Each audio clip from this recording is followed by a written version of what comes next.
Hii ni Sifa FM Voi 107.7 FM, pumzi ya uhai. Mwana wa mdogo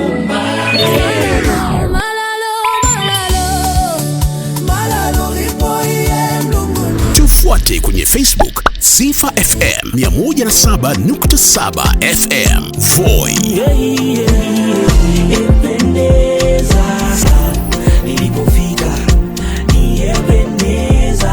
Na kwenye YouTube, Instagram, TikTok @Sifa FM Kenya. Tunakuletea vipindi vya maombi, mafundisho na maendeleo vinavyoinua roho na kuimarisha maisha yako. Hii ni Sifa FM Voi, pumzi ya uhai.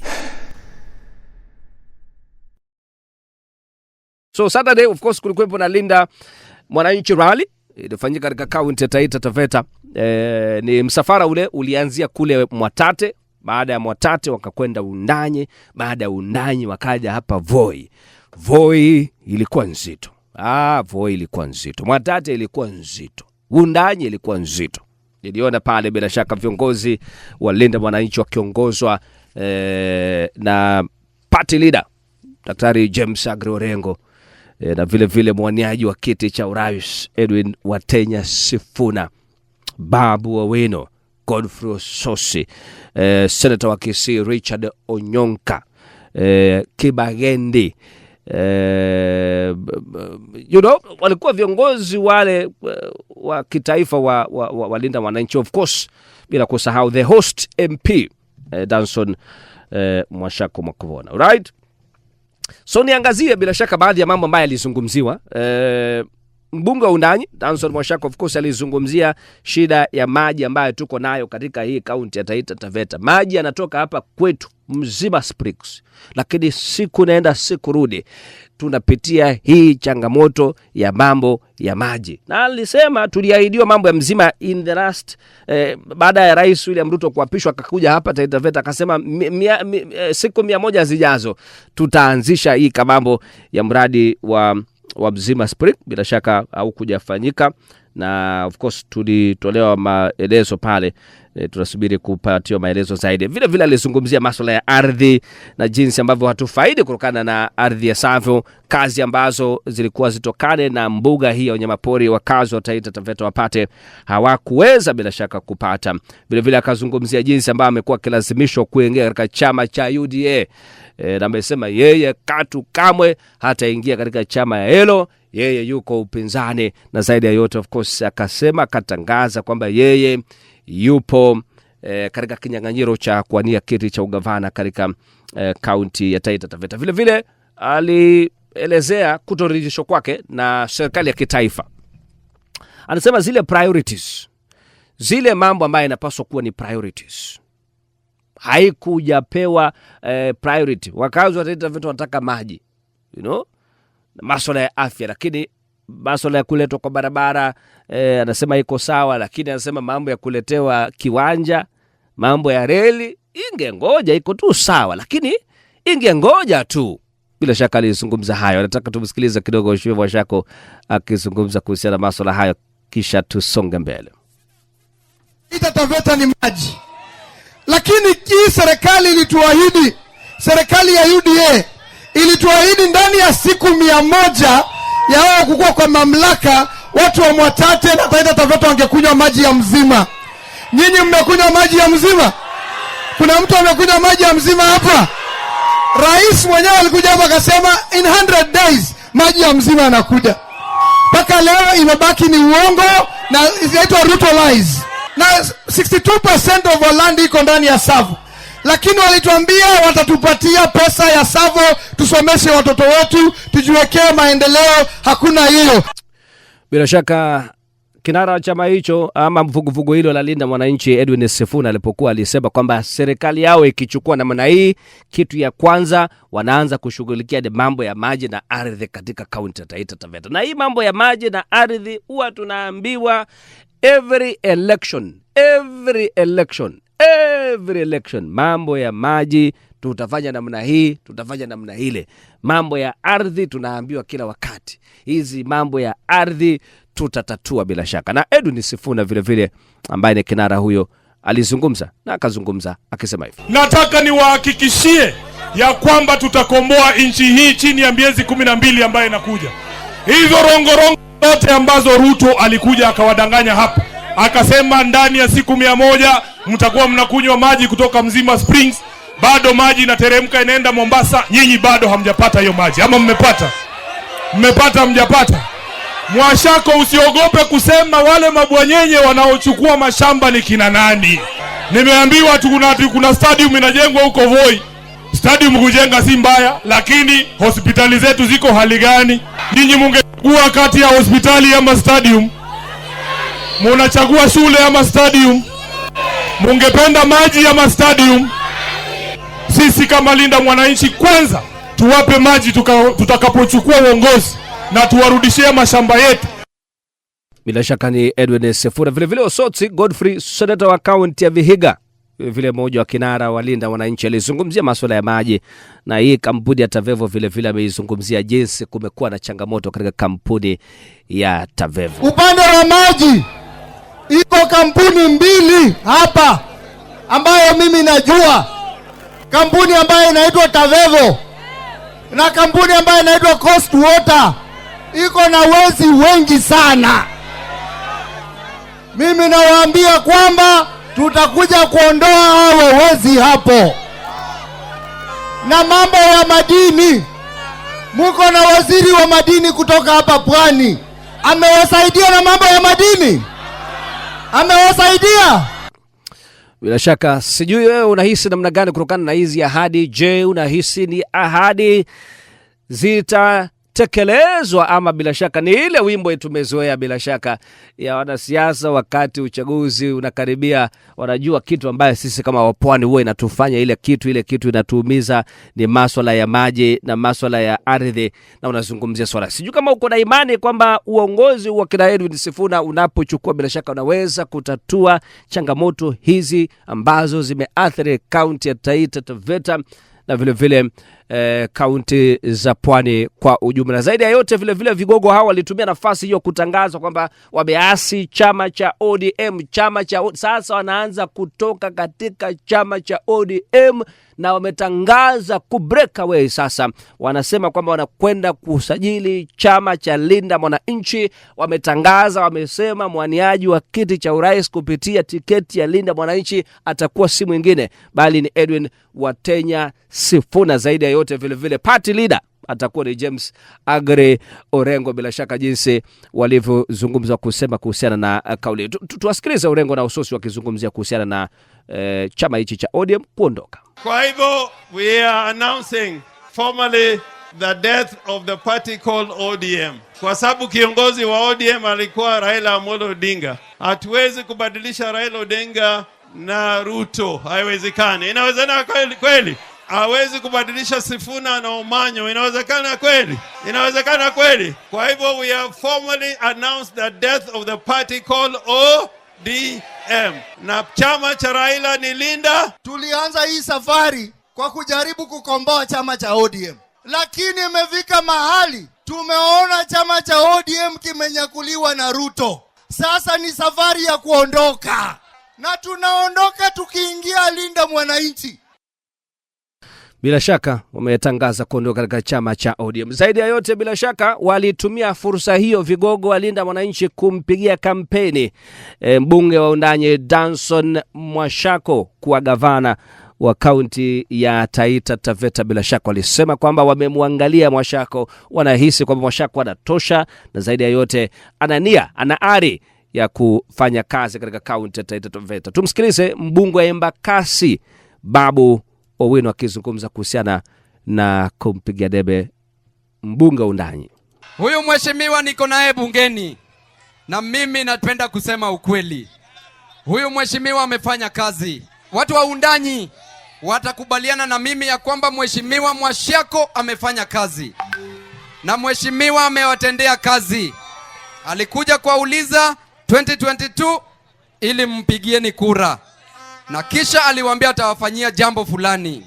Kwa hivyo nikasema huyu mheshimiwa amefanya kazi hajafanya? Wangapi watapigia Mwashako kura hapa nione kwa mikono?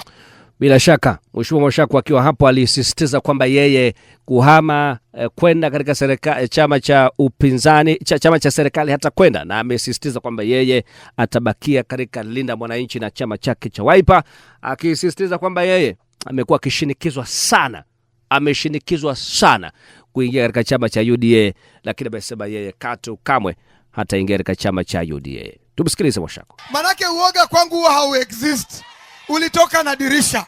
Sasa mimi wamejaribu kunigeuza, wamejaribu kuninunua, wamejaribu kunipangia, paka wakatisha watanisafirisha. Mnakumbuka?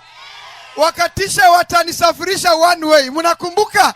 Tena ni deputy president wa Kenya mzima anakuja hapa Mwatate, alafu anatisha kijana yenu Mwashako. Leo nataka niutangazie Profesa Kithure Kindiki, watu wataita Taveta, hawatakubali vitisho vyako. Bila shaka ndivyo mambo yalivyokuwa bila shaka katika mkutano huu wa Linda Mwananchi. Bila shaka sinishakufahamisha sasa. Watu walikuwa wanalalamika sasa nimekuambia hiyo ndio maneno ilikuwa katika mkutano ule wa Linda Mwananchi. Vile vile utakuwa unapata fursa kipekee kutoa kauli zako na mtazamo wako kuhusiana masuala haya ambayo tumeangazia, na zaidi ya yote, je, hizi ahadi ambazo zilitolewa, je, una imani kwamba mrengo wa Linda Mwananchi unaweza kutimiza zile ahadi ambazo ametoa na zile changamoto ambazo wakazi wa kaunti ya Taveta wamekuwa kipitia, ama namna gani? Bila shaka msikilizaji, nitakuwa nakupatia nafasi ya kipekee kwa muda msuko mrefu kuzungumza nami, lakini tuangazie mambo mengine. Kuna swala hapa ambalo nilikuwa nalipitia asubuhi, nikashangaa kwani kunaendaje? Manake ninavyofahamu, nakumbuka kitambo watu walikuwa wanapatiwa vyakula vya misaada, na of course vilikuwa vinatoka katika serikali kuu inatoa msaada, inapatia wenyeji ama wakazi wa maeneo fulani. Na kitambo tulikuwa tunasikia hii story ya kwamba hawa viongozi ma chiefs na ma DCCs, ma ACCs, kuna viongozi wengine hapo walikuwa wanachukua vyakula vya msaada, wanaiba, wanaficha. Sasa hii kabambo imefanyika tena bana. Mimi nimeshtuka sana kule Marsabit kule. Manake wakazi wa Sagante Jaldesa kule katika wadi ya Saku wanataka sasa serikali ya kitaifa ifanye uchunguzi wa haraka tena zaidi ili kubaini nani ambaye alihusika na kuiba chakula cha msaada ndani ya nyumba. Manake chakula cha msaada kilipatikana katika ndani ya nyumba moja kule katika maeneo ya Majengo. Manake wanasema kwamba kuna chakula cha msaada lakini kimepatikana katika nyumba ya mtu fulani.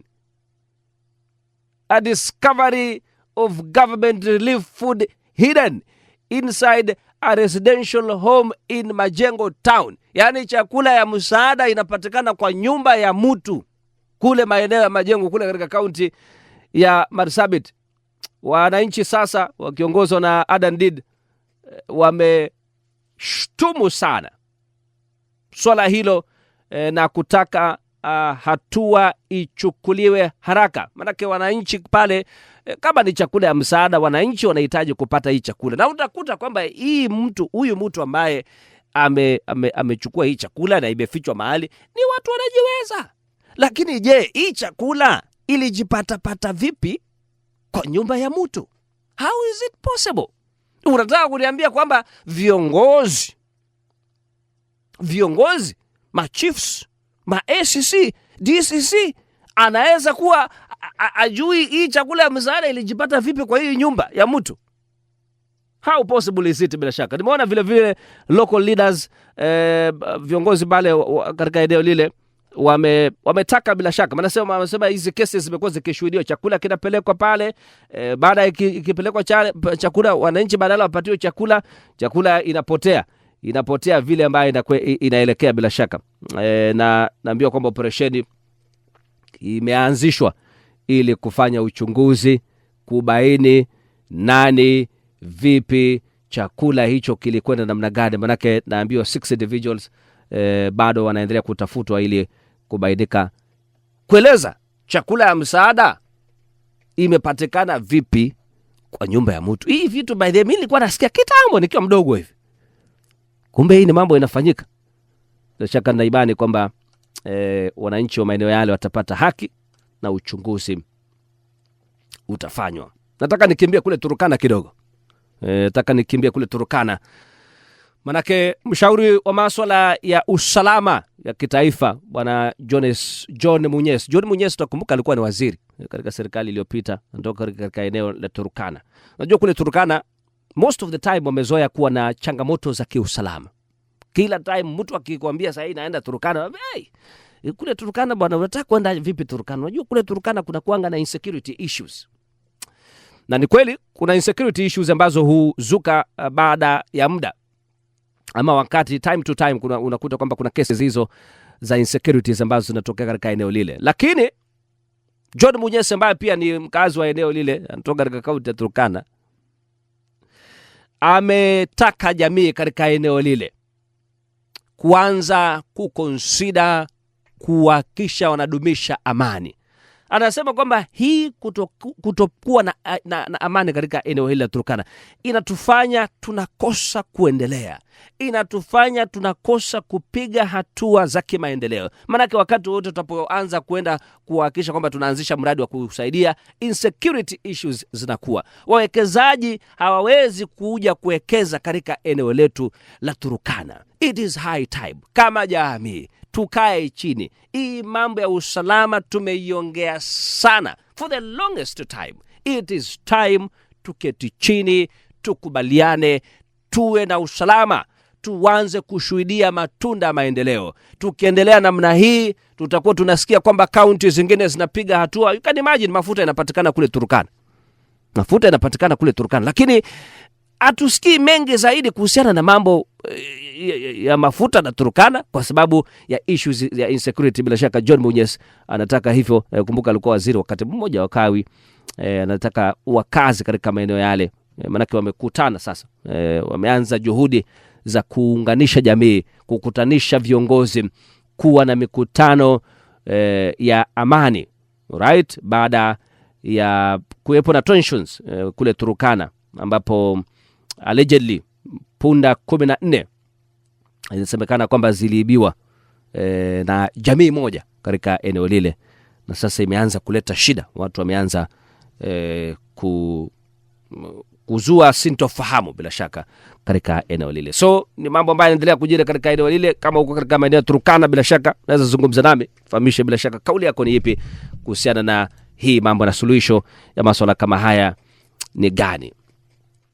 Nikufahamisha masuala mengine ya kitaifa kwa kiharaka. Tume ya maadili na kupambana ufisadi EACC imesema inawafuatilia wanasiasa wanaotumia mamilioni ya pesa katika hafla za kuwawezesha wananchi, ikionya kuwa mali waliotangaza inaweza kufichua iwapo fedha hizo zinatokana na vyanzo halali. Tume hiyo imesema kutoa fedha taslimu katika mikutano ya kisiasa kumeibua maswali kuhusu iwapo baadhi ya viongozi wanaishi zaidi ya kipato chao kinachojulikana. EACC imesema itaanza kuchunguza. Kuna mkutano za empowerment, kama hapa juzi kulikuwa na mkutano wa empowerment hapa juzi voi tu. Baada ya hapo mkutano watu wakaweka line Kakiru Taveta vile Kakiru Undanye Kakiru you know watatu vile. So EACC imeanza kusema hapana, tutaanza kuchunguza hizi pesa unatoa. Kwanza tutaangalia wewe umekuja kwa mkutano umesema ni empowerment, lakini ile pesa mnatoa pale ingine mnapatia wananchi, ingine mnasema mnachangia. Tukianza kupiga hesabu tunaangalia tunaona hii hesabu na mshahara yako haiendani. EACC wamesema watafanya hivyo, lakini EACC tuseme ukweli bwana, EACC nyinyi bwana, mimi wacha niongee kama Albert sasa. EACC wanafanya kazi most of the time, sisi tunaona ni press statements kama hizi, matamshi kama haya, wanatoa matamshi makali, lakini ikifikia wakati wa utekelezaji ndio unaweza sikia watu wameshikwa, lakini wakishikwa kesi itakwenda left right, before you know it huyo mtu yuko scot free. Because it is high time tuanze kuongelea kuhusiana na hii tume ya maadili ya kupambana ufisadi EACC bana. Kwa sababu maneno matupu haisaidii Kenya. Wakati uchaguzi kikaribia ndio utasikia wameanza kuongea EACC. Mara wanasema sasa sisi kama EACC mtu akiongea matamshi sijui gani, na tume nyingine hapa inaitwa NCIC, tume ya uwiano na utangamano wa kitaifa. Hata hiyo pia inangojeanga wakati election, karibu election ndio inakaribia, unaanza kusikia EACC, unaanza kusikia NCIC. Kwani hizi tume zilitengenezwa ziwe zinafanya kazi wakati uchaguzi unakaribia? Tunataka tuanze kuona kazi, tuwe tunasikia hizi tume zinaongea hata baada ya uchaguzi imekwisha. EACC ikue na tuone watu kama wanapelekwa kotini. Baada ya kupelekwa kotini kweli hatua kamili zinachukuliwa, right? Na shaka ni EACC wanasema namna hiyo. Sasa kuna kitu hapa nataka kusema. Maelfu ya wanafunzi wanaotarajiwa kujiunga na vyuo vikuu na taasisi za mafunzo ya kiufundi TVET Septemba mwaka huu wako hatarini kukosa ufadhili wa serikali baada ya bodi ya mikopo ya elimu ya juu HELB kutangaza kuwa inakabiliwa na upungufu mkubwa wa fedha. Kulingana na ripoti iliyowasilishwa mbele ya kamati ya elimu ya bunge la kitaifa, ya HELB inahitaji shilingi bilioni 114.36 kufadhili wanafunzi milioni 1.2 katika mwaka kifedha 2026-2027. Lakini sasa ina shilingi bilioni 56.71 pekee. Hii inawacha pengo ya bilioni 57.65. So serikali haina pesa. Wanafunzi HELB wanasoma namna gani? Watasoma namna gani hii maneno hii ya HELB hii? So bila shaka ni maswali ambayo watu wanajiuliza kwa njia sawa tena zaidi. Itakuwa namna gani hii hela? Itakuwa namna gani? Serikali ilituambia kuna hela, sasa hivi mnatuambia hakuna hela, tutadu namna gani?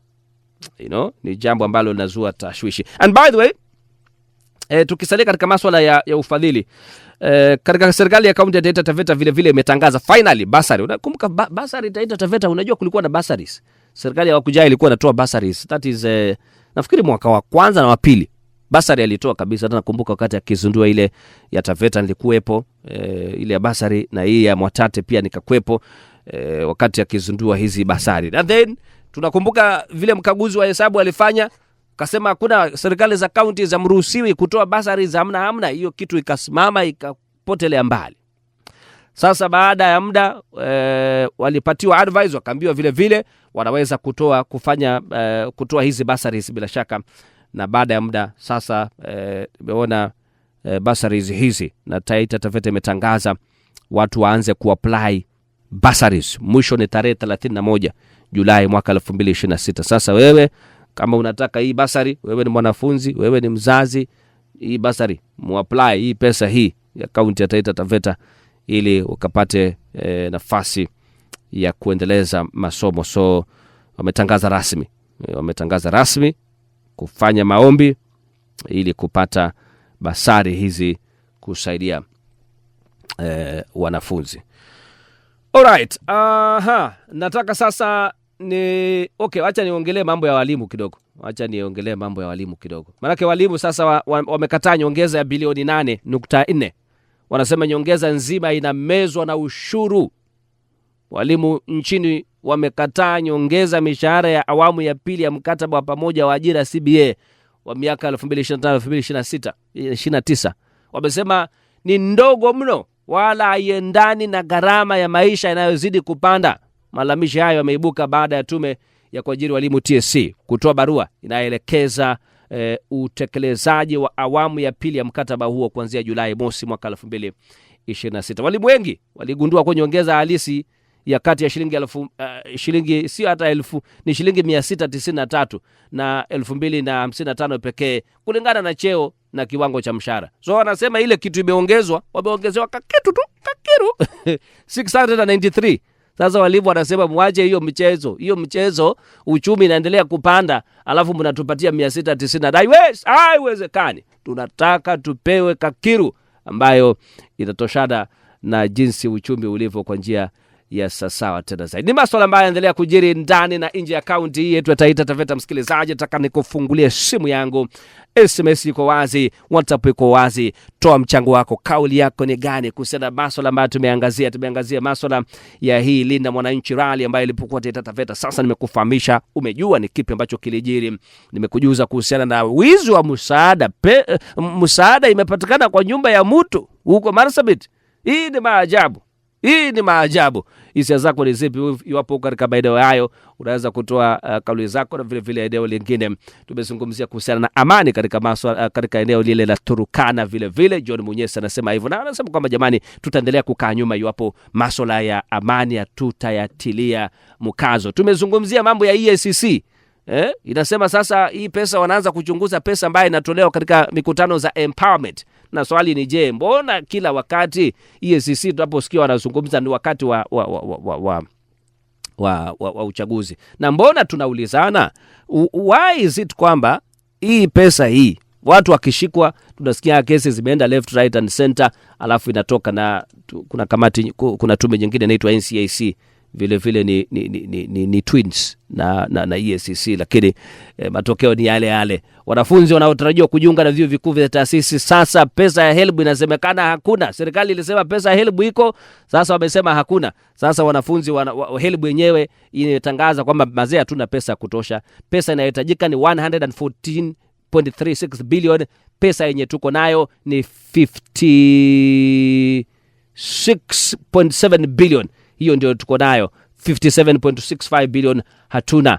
Walimu nao wamesema hii pesa mmetupatia ikwende kabisa, haiwezi, haitusaidii, haitoshani. Tunataka tupatiwe pesa ambayo inakaribiana na jinsi viwango vya uchumi vilivyo kwa njia sawa zaidi. Ni baadhi ya masuala ambayo yanaendelea kujiri. Nambari yangu ya simu na WhatsApp ndio hii 0113770266 0113770266 ni simu na WhatsApp. SMS number ni 0113719439 0113719439. Sifailo Albert,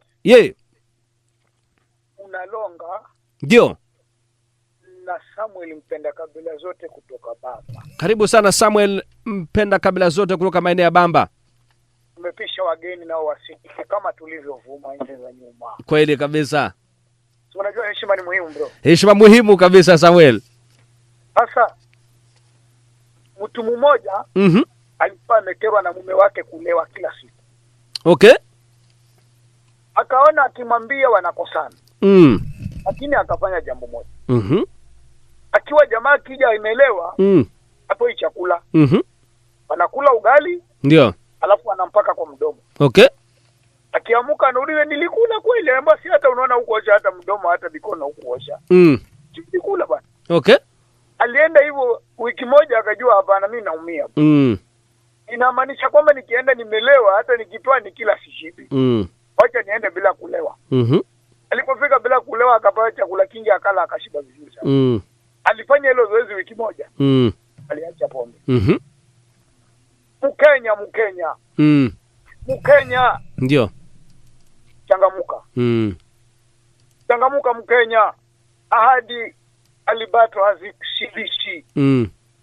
Afadhali usiseme ndio nikufanyie jambo. Kuliko nikuahidi nitakununulia gari na nisikununulie. Ndio. Ni mbaya. Kwa hivyo Mkenya, ahadi hazishibishi mtu. Kinachoshibisha mtu ni chakula kwa meza. Alright. Waliongea hao viongozi wa upinzani. Nikijua kabisa ya kwamba wakiungana pamoja watakomboa nchi. Okay. Alibato si kwamba nchi haina pesa. Lakini pesa zaisha mifuko ya watu. Okay. Badala ya kujengewa viwanda tuandikwe kazi tuweze kujitafutia. Tudanganywa, sijui tunafanywa nini. Sasa ukienda kuweka barabara mahali hakuna hospitali, itapeleka mtu wapi hiyo barabara? Sijui. Mpenda kabila zote nkasirika sana. Mpenda kabila zote nkasirika sana. Asante kwa mchango wako mpenda kabila zote. Hii masaa. Brother. Yes my brother. Haya ni kali. Hii ni nzito. Sijui sasa Museveni ni Mkenya. Sasa hapa mimi Mkenya kama nimekuwa nikilewalewa, niachane na mambo ya baa. Muhimu. Niangalie mambo vile naenda. Umesikia vile maneno iko? Nisikia bwana, ni mpya. Sasa ndio. Wacha tujaribu kuidadafua vile tunavyofeel Mungu tunashukuru kwa yote ambayo unatupatiaga. Okay. Niingie kwa kina Sifuna. Twende kazi. Nadhani ndugu yangu. Yes. Na hasa nikisema sasa upinzani. Kwa upande mwingine mimi naona kwamba watachanganyikiwa sana. Watachanganyikiwa sana kwa sababu kadri na vile vijana wanavyokuja, wanakuja kwa kasi. Wanakuja kwa kasi kwa kiasi ya kwamba wale wazee wataendelea kuchanganyikiwa. Ndio. Na nadhani wacha niseme kwamba upinzani kuna siku moja nimekuwa katika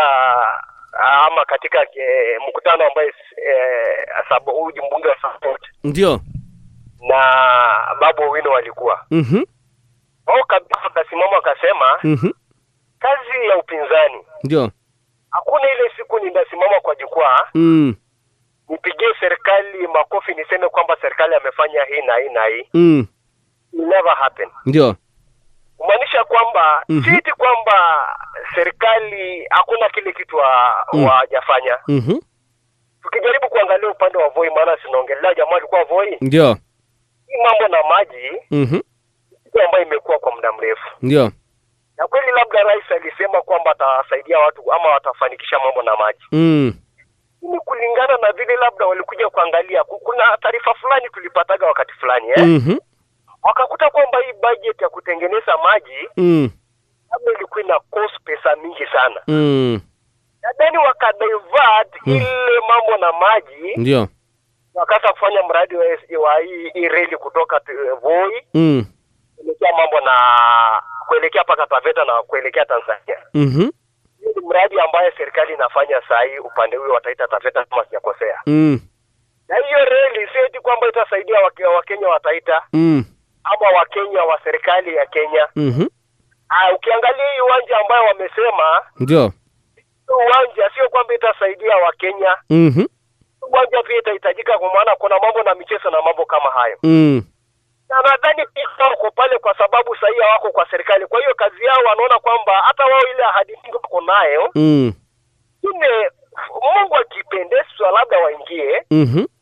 Yangu sidhani kana kwamba watu wataweza kufanikisha ya mambo yote vile wanavyosema. Ndio. Na mambo fulani watafanya. Na kuna mambo fulani pia upinzani kwa wakati huo labda kama itatokea upinzani kwa wakati huo nao wataona kwamba jamaa hajafanya. Kwa hiyo ndugu yangu acha niseme kwamba sisi kama Kenya tuangalie viongozi wetu kwa macho mawili vizuri. Okay. Tuwapigie makofi mahali ambapo tunawapigia lakini tujiulize swali. Je, huyu mtu akiingia pale atafanya yale mambo yote ambayo anasema? Rais alikuwa amekuja na mambo mingi ambayo alikuwa amesema atafanya. Okay. Ukijaribu kuangalia sio mambo haya yote ambayo alikuwa amesema amefanya. Kuna yale amejaribu akafanya, anasema kwamba mgala muwe na haki yake mpe. Ndio. Kwamba kuna yale kidogo amefanya kwa kiwango fulani. Na kuna mengine hajaweza kuyafanya. Na usidhani kana kwamba mwaka 5 labda ingetosha kufanya hiyo mambo yote ambayo Rais Ruto alikuwa amekuja nayo. Ni lazima aje na mazuri. Adibembeleze. Uone kwamba kuna mazuri na mimi labda aniconvince nimpigie kura. Ndio. Wacha niseme kwamba viongozi wetu akina Sifuna na wengine sai watakuja na mambo mazuri, watatuambia mambo mazuri. Okay. Tunaona kwamba kweli ni wao ndio mwisho. Lakini kwa kiingia pale yangu tutaanza kusema kwamba alikuwa ametuambia atafanya, alikuwa ametuambia atafanya. Na afadhali wa Kenya tuangalie. Ndio.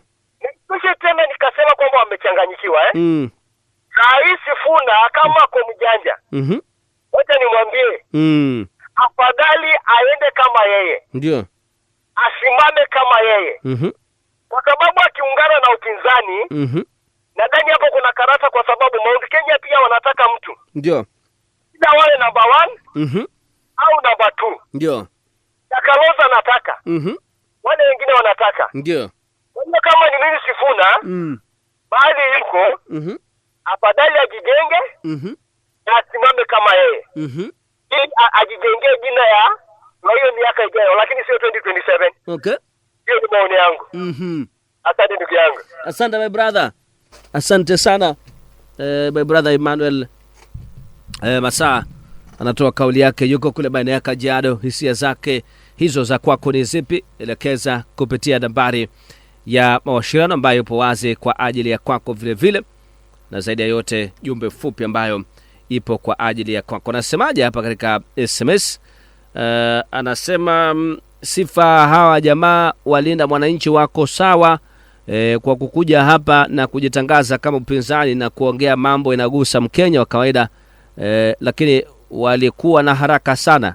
Wanafaa kupanga tena mkutano wao wa kwenda mahali kama hall, na mwananchi pia kuelewa manifesto zao na kujua kiundani zaidi, sio kukimbia.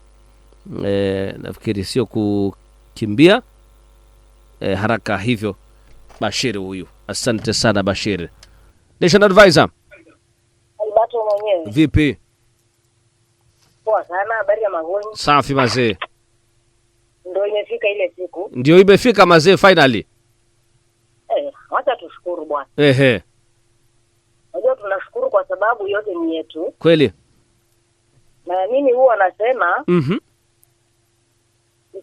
usidharau ziwa kabla hujalifuka. Katika siasa kupambana. Ndio. Katika siasa tujue kabisa ni uongo na ukweli. Na katika siasa maono yako sio maono yangu. Na katika siasa ndio ninao uwezo wa kufanya kizuri cha kupendeza mwanadamu, na wewe unao uwezo wa kutengeza kizuri cha kupendeza mwanadamu, si ndio? Ndio. Na sisi sote tunao ubaya wa kudhalilishwa pia na kukosolewa. Ndio. Sasa tukiingia mahali kama hapo, mimi naweza sema hakuna mwananchi, hakuna kiongozi mwenye ambaye hafai. Kila kiongozi ako na malengo yake. Na kila kiongozi anapokuja na siasa kwa ground, ndio kuna mtazamo wake anaoona atafanya umpendeze na ushukuru na mwingine umkosoe. Na kiongozi bora ni yule yuko tayari kukosolewa. Kiongozi bora ni yule yuko tayari kuambia ukweli na arekebishe makosa. Asiwe na hasira. Ndio. Na sijui kama tutapata kiongozi wapi kama huyo.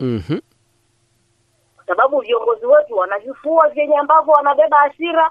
Akikosolewa analipiza pande hii, akikosolewa huku hatengezi, ni hasira. Unaona sasa ndio maana hatuendelei. Ndio. Lakini laiti ingelikuwa tunakubali kukosolewa kama viongozi, nchi ingelikuwa iko na amani. Ndio. Hizi vita zote na malumbano yote yanatokana kwa sababu mimi nikisema na kurekebisha wewe Albato, unaona nimekudharau. Na hakuna siku upinzani na serikali zitakuwa kitu kimoja. Hiyo tulikuwa tunaiona wakati wa baba, wakati watu wamesha kufa ndo baba anarudi, anajinyenyekeza, anajishusha, anashikana na serikali. Lakini time hii venye kumeenda, ndio nafikiri hakuna mtu mwenye ako na mtazamo wa baba. Hata ODM na kita ODM hawana malengo ya baba, wako na harufu.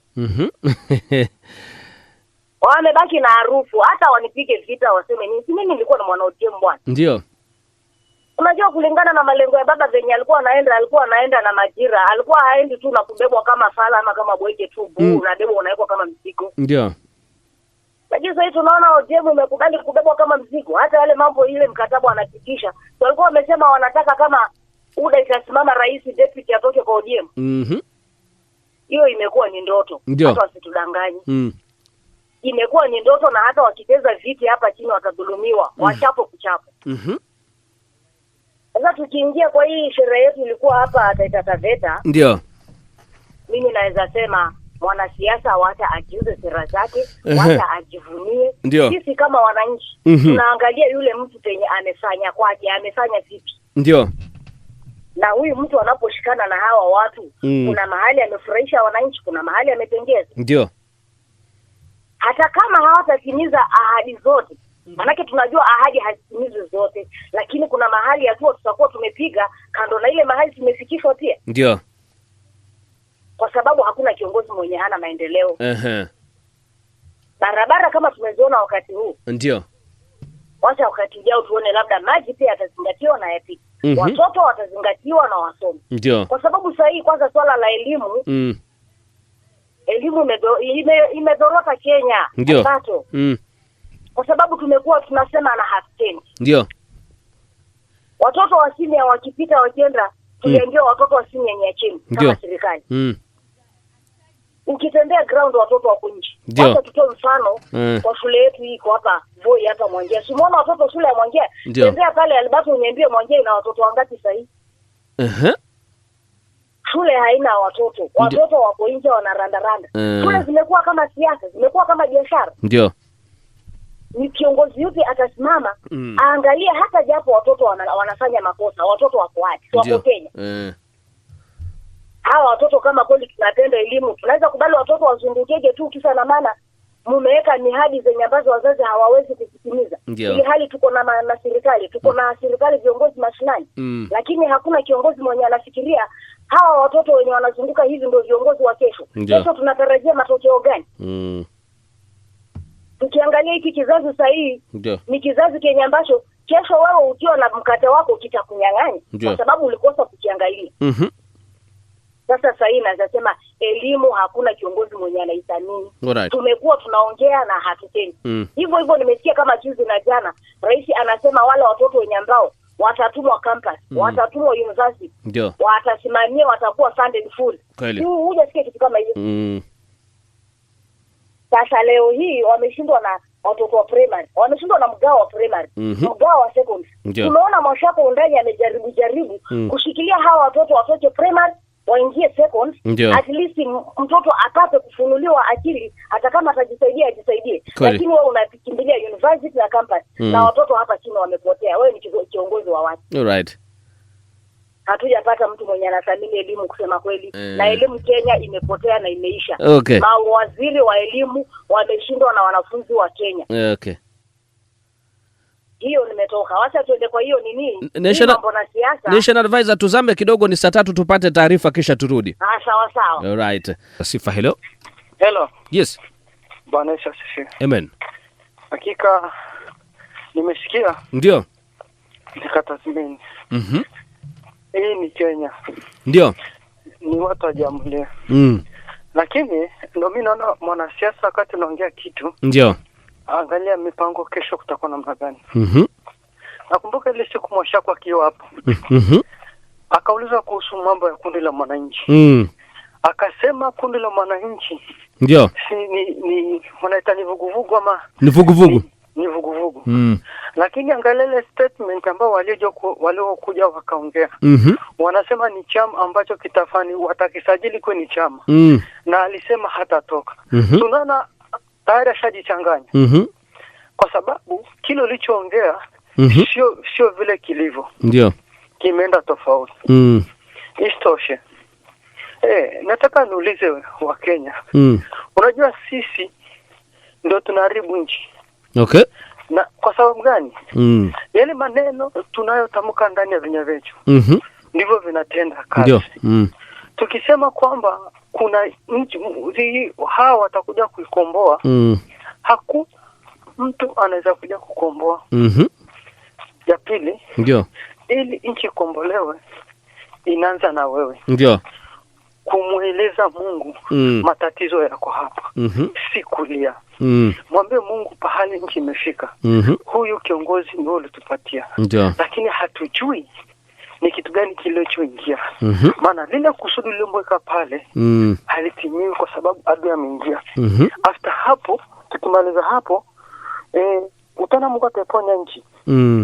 Sasa mimi naomba tu tuombe tu amani Kenya. Na kuna kitu moja alikuwa nimejiuliza sana. Nimeangalia Kibaki, serikali ya Kibaki ilivyoingia. Ahadi zake alizoahidi alizimalizia. Alizimalizia zote, hakumalizia. Uhuru alivyoingia alimalizia. Hakuna kitu tutaahidi kimalizike. Na Ruto ameingia amefanya ile ya kwake ya miaka 3. Ina maana tukimrudisha tena tamalizia. Okay. Maana hata sasa tukimuuliza huyu Mwashako, tukimuuliza Sifuna, tukiuliza wale wote, je, zile ahadi walioahidi wananchi sehemu zao bungeni wamezikamilisha zote? Ndio. Hawajakamilisha. Tusirushe mawe ila hali sisi pia hatujamaliza. Ni tuombe. Kama tunatafuta njia zingine, tutatoka katika njia zingine. Maana Ruto hajamaliza na anaendelea na amefanya hata kama aliahidi vitu vingine, kuna vingine vimefanyika. Unajua tunalalamika kama hakuna kitu kimefanyika tangu Ruto ameingia katika hii serikali. Hakuna, tangu ameingia katika serikali kutawala Kenya, hakuna kitu kimefanyika. Unajua sengine jamani, tumuogope Mungu yale mambo tunaongea. Tusiongee mambo na chuki. Ndio. Mgala kuna Iman nimempenda amesema mgala muue haki yake mpatie. Kile alichokifanya tumsifie amekifanya. Ndio. Tusiseme hajakifanya. Ndio. Makuja ameingia amefanya yake. Tumsifie amefanya yake. Usimponde kwa sababu unataka. Ndio. Maana hata wewe kwako hizo miaka 10 umekaa haujamaliza yote ulioahidi. Ndio. Yangu ni haya. Asante. Kalasinga huyo mchungaji. Shukrani za dhati kutoka maeneo yale ya Taveta, anatoa kauli yake vile vile kwa njia sawa tena zaidi. Maria. Albert. Vipi? Poa kabisa mtu yangu. Karibu sana mtu yangu. Ninajaribu kuchangia hivi. Unajua katika Kenya yetu, hao viongozi wetu tusiwachukulie kana kwamba yani wamefika ni Mungu wetu. Tumekuwa watu tumekuwa watu wa kusujudu mwanadamu, wa kusujudu mwanadamu kama yani ni Mungu wetu. Tukasahau Mungu wetu kama Mungu wetu yuko. Unajua kwamba kitu mimi ninachonena kwamba nikiingia sasa nikwambia kwamba Alberto, mwaka huu ni wangu. Na mwaka huu nitajenga. Unajua mwaka huu nitajenga, nilinena kama mwanadamu. Siku nena nikimaanisha yani nina kibali kweli nitafanya. Nilinena tu, nilitamka hivyo na ujasiri wote na nina imani kwamba nitajenga. Lakini sasa unapotamka hivi ninahitaji support sasa kutoka kwako sasa. Hebu nifuatilizie kwa maombi ili kusudi yani lile jambo nilitamka likaweze kutimilizika mbele. Na likaweze kupata kibali. Sasa hivi tumekuwa watu ya kwamba yani wakujiamini sisi tunaweza, sisi wenyewe wanadamu yani tuna nguvu, tukasauka na kwamba hizo nguvu na fedha yote na dhahabu zinatoka kwa Bwana. Ndio. Kwa Mungu wetu mwenyewe. Kwa hivyo tukiwa tunafanya mambo mengine sisi wanadamu, hebu tumtangulize Mungu, tumuitishe Mungu sasa aingilie kati, akaweze kutimiliza ili jambo na akaweze kulipa kibali na akaweze kufanyika. Okay. Kama jinsi Ruto alivonena, mabunge yote alivonena, makiongozi yote alivonena. Lakini tukitembea sisi tunajikontrol sisi tu kibinadamu. Tutakaa hivi watu hapa tunakutupiana maneno makali kwa sababu Mungu ameketi kando pale anatuangalia, maana kila mmoja ana ujuaji. Sasa kiti pale kando pale. Lakini tunapoenda kushusha kile kiburi chini na Mungu naye anaingilia kati, naye anatutangulia pia. Anafanya sasa Mungu kama Mungu sasa. Lakini sasa tumekuwa watu sasa wa kufanya sisi wenyewe. Tunakosa kwa kwamba kujua kwamba nafasi ya Mungu pia iko pia, tumtangulize pia na tumkaribishe ingie katikati yetu. Hakuna lingine pia umelizungumza hapo lizuri kuhusu ufisadi huu wa vyakula huu. Huu pia mimi nilikuwa nazungumza hivi ya kwamba hapo pia mnashinda mkilaumu viongozi. Viongozi mnashinda kuwapiga mateke, mawe ya midomo nini, lakini viongozi watu wanatimiza wajibu wa mwananchi. Vile vyakula vitatoka kabisa na vifikie kabisa mitaa kabisa ya namba yani inawafaa. Lakini ikifika hapo wale wasisadi ni viongozi wetu hawa ambao sasa tunakaa nao mitaani. Ndio ufisadi ndio uko hapo sasa. Kwa kweli hapo sasa kweli nitazidi kweli nikilaumu kweli kiongozi kweli eti aliiba kweli magunia kadhaa akaenda akarudi nayo akaenda nayo Mwatate na kiongozi mwenyewe ndio kitamuka akasema kwamba kila mwananchi utapokea kilo 10 za mchele na kilo 10 za marago na 200 watu 5 mpatie 1000 mgawanye 200. Hapo baada kusikia kwamba eti pesa zimeishia njiani ama chakula imepungua, mmeanza kugawanya kilo 5. Sasa hiyo chakula ambayo ilitangazwa pale mbele tutapokea hivi imeenda wapi? Sasa hapo sasa tutabakia kweli hapo kweli tukilaumu kweli Ruto Peter Shake ama governor atashinda tukilaumu hapo. Na ufisadi umefanyika hapo mtaani kweli. Ndio. Yangu ni machache, mbariki. Asante sana. Maria kutoka maeneo Bura anatoa kauli yake hapo kwa njia sawa zaidi. Kauli yako vile vile ni gani, Penina? Mandate. Vipi? Uko Safi kabisa, karibu sana bwana. Asante bwana, mimi nashukuru. Mimi nasema hivi. navumilia kuwa Mkenya. Okay. Kwa sababu sasa kila siku ni danganya toto. Mhm. Na siku moja hao watoto siku wamechanuka kwanza. Ndio. Si kama wakati ule unaambiwa ati nimepata maduka yamefungwa ndio maana sijakuletea peremende. Mhm. Sasa nakwambia kwani kila siku duka inafungwa. Ndio. Kwa hivyo mahali kimefikia ni tuambiane ukweli. Mhm. Hata wao wenyewe wanasema kwamba wakiingia watafanya. Mhm. Hakuna kitu watafanya. Ndio. Kama tukikutana hiyo miaka ingine yote, wao wakiingia pale wataangalia matumbo yao. Ndio. Ile kitu iko ni kuvumilia kuwa Mkenya. Mhm. Yule atachaguliwa, sisi twende na yeye hivyo hivyo. Maana hakuna vile tutabadilisha. Sio mnyonge siku zote hana haki. Okay. Lakini ni kuomba tu Mungu wabadilike hawa viongozi wetu. Na wafanyie wananchi maendeleo. Ndio. Mimi langu naweza sema tu ni asante. Shukrani za dhati kwa kauli yako vile vile Penina kutoka maeneo ya Chavia. Napendeza zaidi, furahi kusikia kutoka kwako. Mangale. Hello Sifa. Vipi? Vanessa siwe. Amen. Habari ya voyo huko? Safi kabisa. Takwale nako ni kwema bwana. Alright. Sasa kwa mchango hapo. Wajua hakuna mwanasiasa anayesema ukweli hata siku moja. Sasa ukiwa hutajipanga utangoja hao mambo ya wanasiasa. Taharibiwa na yako. Ndio. Kwa sababu hakuna mtu anataka kitu basi akwambie ukweli kwamba mimi nikipata nitafanya hii, sitafanya. Ndio. Utamkuta huyo. Yeye ukishikana naye anakwambia mimi nikipita nitakafanya hili na hili na hili ambao hatafanya hata moja hapo. Hivyo mambo ya sasa kama huo msaada na umeibwa umeenda wafikiria kwani umeibwa na umefanya kama umejiwekea matumbo lake tu. Yule ataondoa ufisadi ndio atakuwa ameweka Kenya, lakini hakuna mtu ambaye ataondoa ufisadi. Bwana tuko pamoja lakini. Asante Mangale. Mangale Mwero, shikilia tu papo hapo kwa njia ya sasawa tena zaidi. Mtetezo wa nyonge. Bato kama kubwa. Vipi? Safi. Karibu sana ndugu yangu. Nishakaribia ndani kabisa. Yes. Mimi nataka kuchangia hapo. Twende kazi. Najua hizi ahadi hizi zimekuwa kila siku tunadanganya, tunaahidiwa na hizi. Sasa najua haina maana kuja kwa hiyo wafu na wale viongozi ambao wanaahidi sahihi kwa kuingia kwenye serikali kutimizia. Wangeanza sasa hivi. Ndio. Tuone kwanza kabla hajachukua uongozi wangeanza sahihi kwa wananchi ndio wananchi waone. Najua ukiwa na mtoto wako Alberto. Ndio. Ukimwahidi kitu. Sema mtoto ndamfulani nitakuletea tamu. Tarehe fulani. Ndio. Najua mtoto hawezi kusahau. Tarehe ikifika tu atakukumbusha dadi uliahidi nitakuletea tamu. Iko wapi dadi ile tamu uliahidi? Kwa hivyo ni viongozi wa Taveta, viongozi wetu kuanzia mbunge, MCA, governor au viongozi watakana washikane. Okay. Yule rais alipokuja hapa akautishia Taveta akaahidi kuhusu mambo na maji. Atakatua kwa siku 100.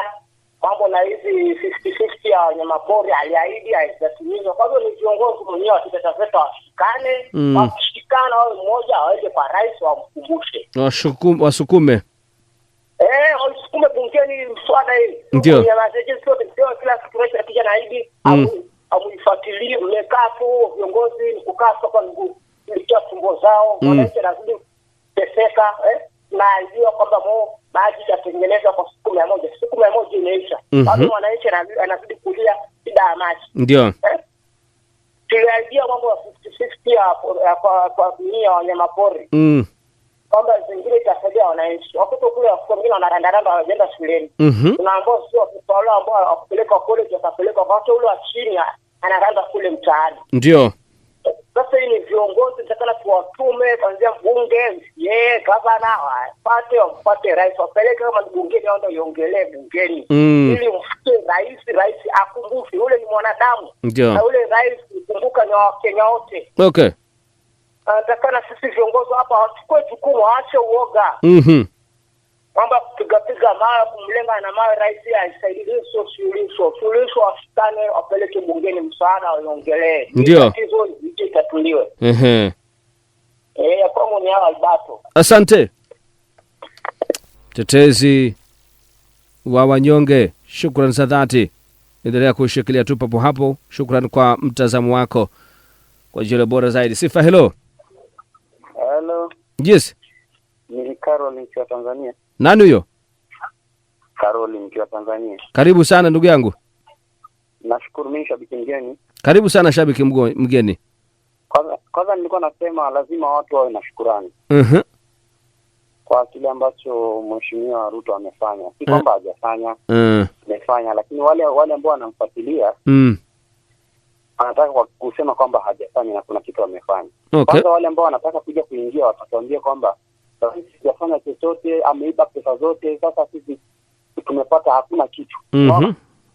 Kwa hivyo sasa hivi tuhakikishe kwamba tunaangalia kwamba tuwe na moyo wa shukrani na tujue kwamba Kenya ni moja. Kwanza tuangalie kwamba ukabila usiwe kabisa. Ndio.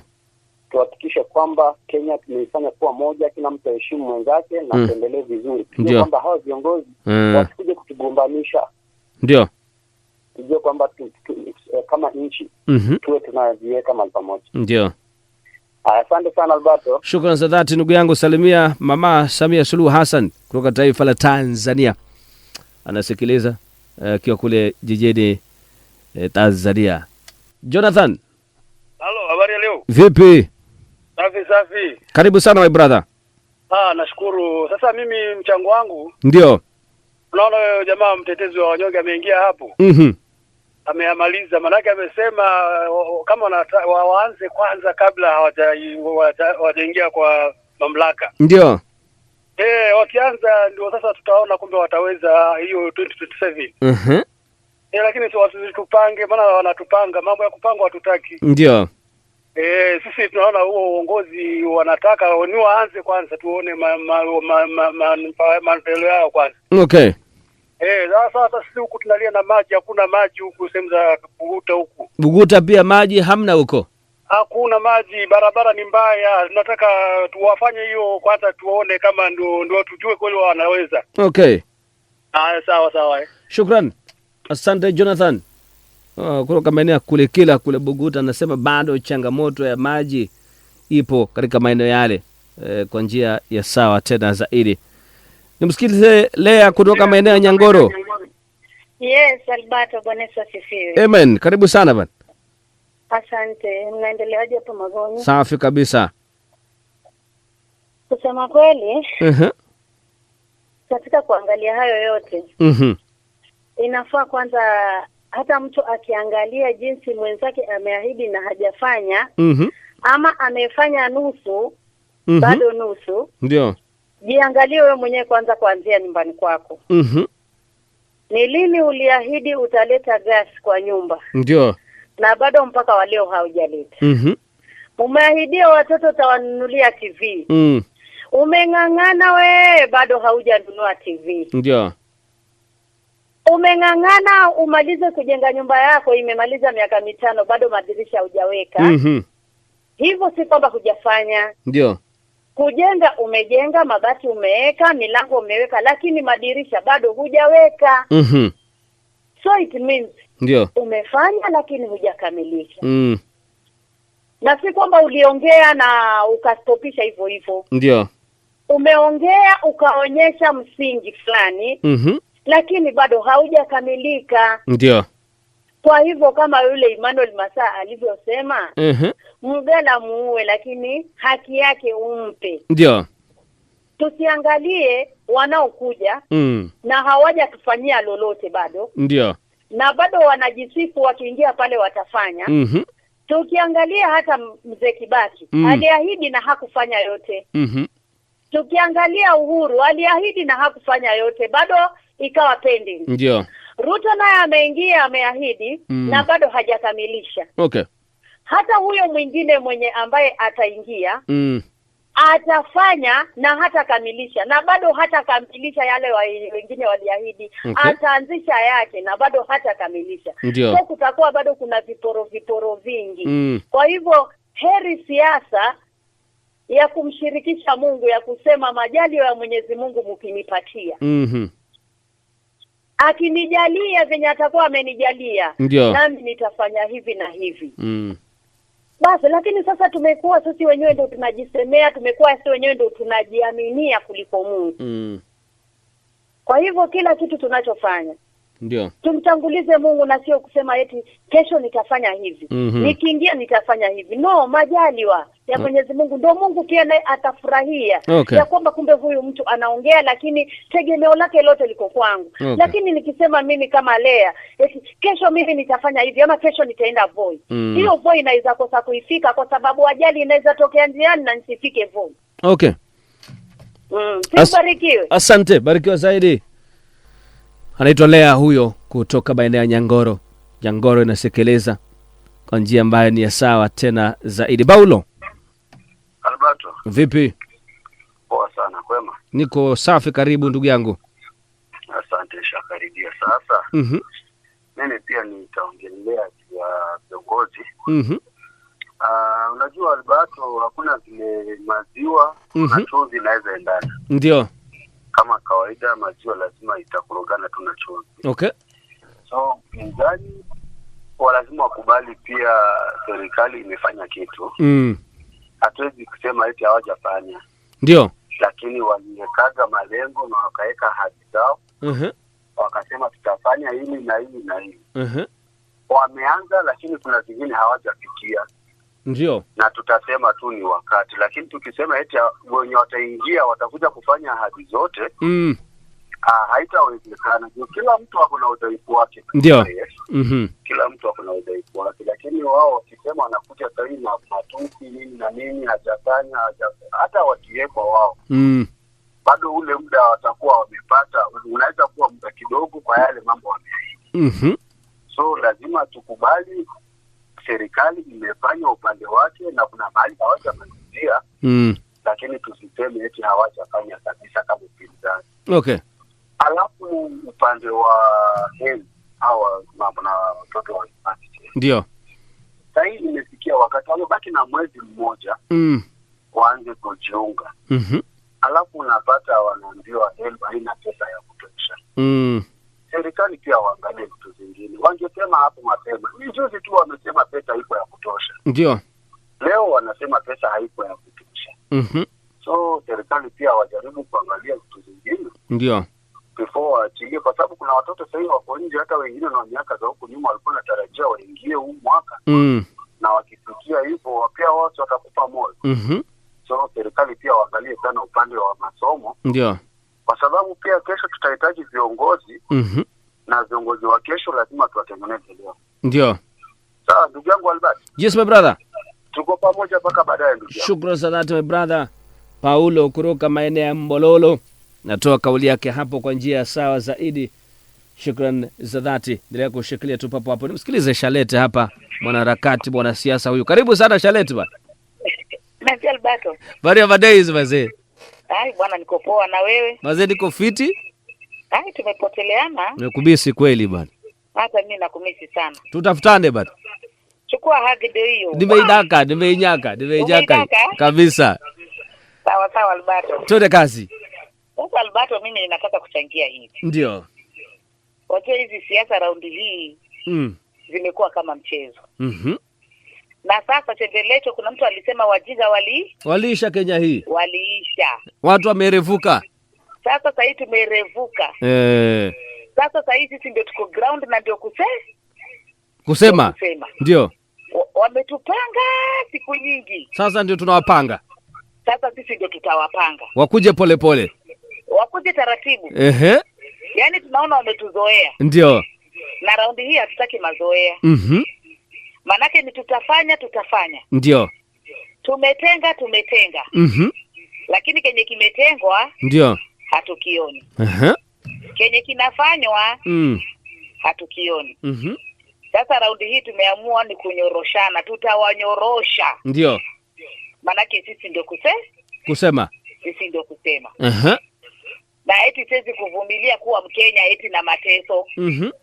Kenya ni nchi huru bwana. Kweli kabisa. Lazima niselelee vile ninataka. Sasa kwa hivyo serikali iangalie. Ndio tunaelekea. Ndio. Na kwa ground mambo ni different. Mambo ni tofauti. Mambo ni tofauti tena sana. Ndio. Kwa hivyo sisi letu ni jicho tu. Tukiangalia. Okay. Ile siku itakapofika tu pap. Kitaeleweka. Kitaeleweka. Asante. Wacha wazunguke tu.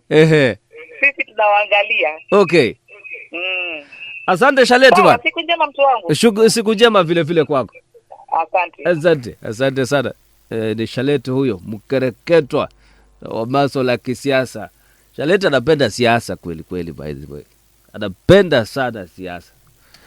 Inapendeza. Sifa, hello. Hello Sifa. Yes.